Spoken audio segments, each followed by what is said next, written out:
So let's talk about the short range front kick. So we've talked about the big one where we've got big, long movement patterns, but let's discuss short range front kick. The front kick straight leg can also be done in shorter range motion.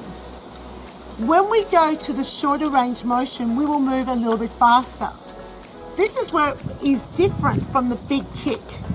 The shorter, faster movement is where we bring the heels down to the bottom of the pool. So the heels become in contact with the bottom. It looks like this.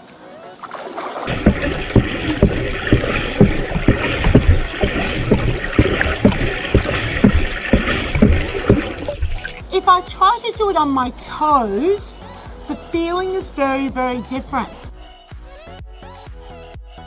It's really hard to get your legs up because you're bouncing on your And toes. the difference is I can't pull down hard enough. When I bring my heels down, I activate my glutes and my hamstrings, which work really well in short range of motion. And when I come down my toes, I don't pull down as strongly. So those muscles completely miss out on a workout.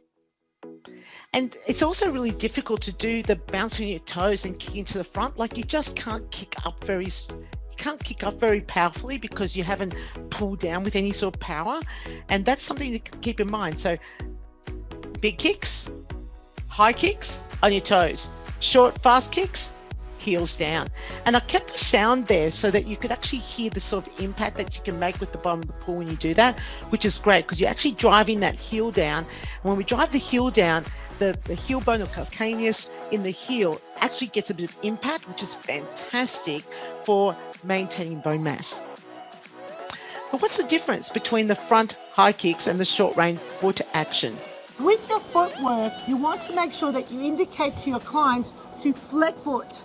So they pull the toe back and bring the heel to the bottom of the pool. Unlike the big kick where they're going to be pointing their toes, they're going to be driving off the bottom of the pool. With the short, fast kicks, you want to get the heels down to the bottom of the pool.